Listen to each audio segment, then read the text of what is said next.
Welcome to our Emerge video series. Today we're here to talk with Mike Gaumer, president of Vineyard Vines. Mike is going to talk to us about what it was like to go from being employee number one to being president of a company that has over 1,500 employees. Mike is the perfect person to share with us the journey of how Vineyard Vines emerged from Shep and Ian's bedroom at their parents' house to the nationally recognized brand that it is today.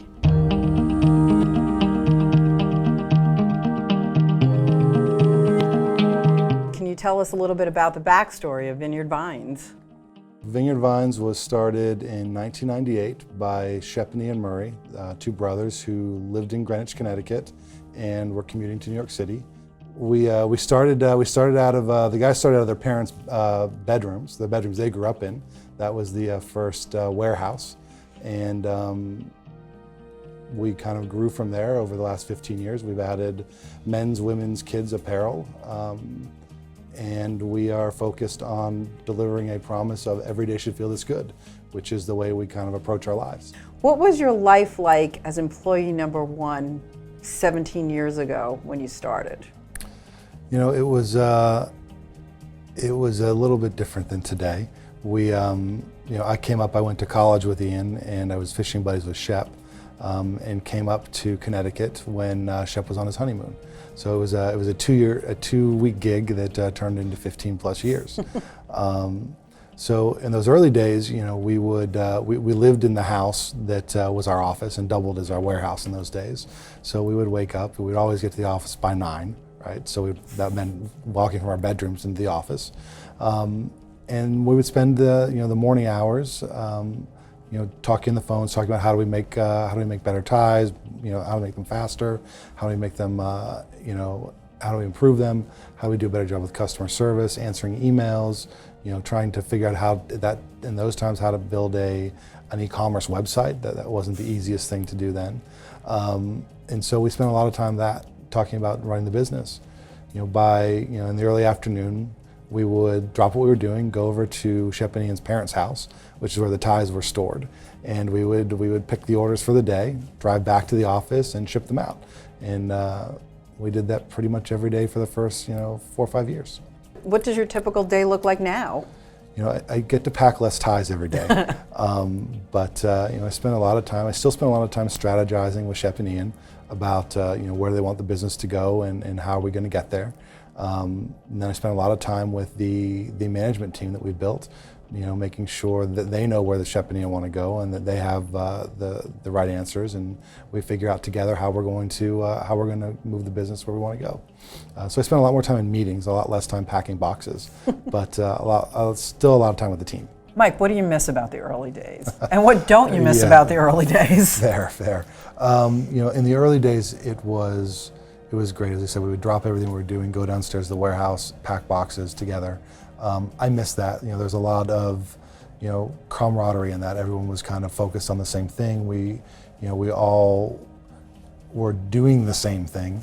And so, everyone was passionate about making sure that we got the things done that needed to get done that day. There's lots of opportunity for ideas to be exchanged, for people to interact with each other and get to know each other.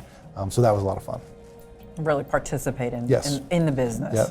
The things I don't miss, and we were self-funded. The guys started the business with an $8,000 credit card advance, so there wasn't a lot of capital. We had to deploy it very, very smartly, and so kind of living hand to mouth was the order of the day. It's we're still extremely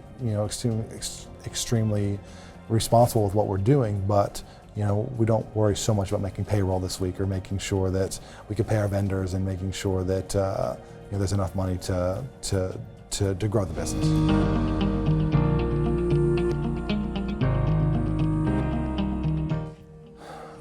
As an organization, I think we always looked at it and said, if we did tomorrow what we're doing today, we're not going to be successful, that we have to continuously evolve kind of who we are. We don't evolve the why and the core of what we're about, but the how are we doing things, what are we doing, those things evolve. And so I think we set out very early on to say, we know we're not doing things the best way today. we're going to figure out a better way to do them. And across the entire organization, we've got people focused on those sorts of things. So it sounds like those are habits that were developed early on, and they still sound very relevant today. Right. Oh, absolutely. I mean, that was critical. The other thing was making sure that we focus on our culture and making sure that, the team is the most important part of what we do every day, right? And if they're not engaged and excited about where we're going and what we're doing, then there's no way that we're going to be able to convince a customer that what we're doing is exciting and fun. So making sure that they're focused and they know what's happening and that they feel empowered and important is another part of what we focus a lot of time on. So did you have any habits from the old days that you had to pretty much leave behind as you matured into a much larger organization? Sure, of course. It's one of those things, and we still talk about this. This is a big topic of conversation, right?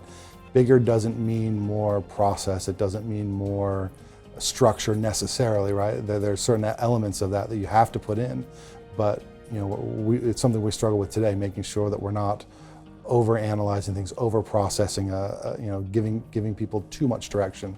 We want to make sure that we give them, enough direction for them to do their job the way they want to do it.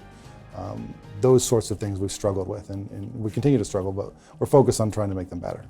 Mike, share with us one of your favorite stories that really describes what it was like to emerge as Vineyard Vines. Sure. We, as I said before, service and going above and beyond has always been a part of our culture, and it really started with our first day in business. This is before I joined the company, but Shep and Ian had, they'd quit their jobs, they'd gone out and sold some ties on Martha's Vineyard, and they were going to deliver them all for the 4th of July. One of the brothers forgot the ties in their car. And so as they're sitting packing the orders for the next day to deliver them for their first day in business, they realized this. It was about 11 o'clock at night, and there was no way to get the ties to the vineyard. Except the guys put their heads together. They thought about who they knew or who was around and what resources they had, and they called a friend of theirs who was a pilot. He was able to fly into Westchester, drive to the house, pick up the ties, drive them back, and fly into the vineyard to get the ties that were forgotten ready for the first day of business. Wow. It was no one ever gave up. They always said, our customers are counting on us, and we need to get this done. That hasn't left us. We still do that, even though we're 1,500 people now. Last week for Memorial Day, one of the registers went down in one of our stores on the vineyard. A very similar thing happened. Some people were heading up there for the weekend. Literally, the IT group met them at the airport. They handed the register off. The team flew up to the vineyard and dropped it off at the store. So the same exact thing happened, 15 years apart, but the same culture survives.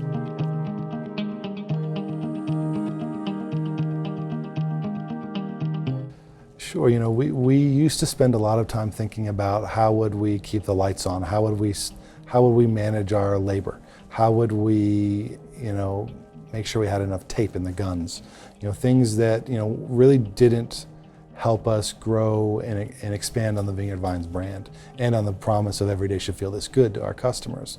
So working with a company that kind of did those things for us allowed us to focus on how do we make that experience even better.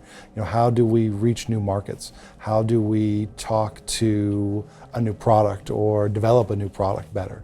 We weren't bogged down with the day-to-day. We're still very involved, and that's not something that we didn't walk away from it. Obviously, we needed to forecast our business, and we needed to be good partners. But working with a company that knew how to do these things was critically important to us figuring out how to do the next step for us.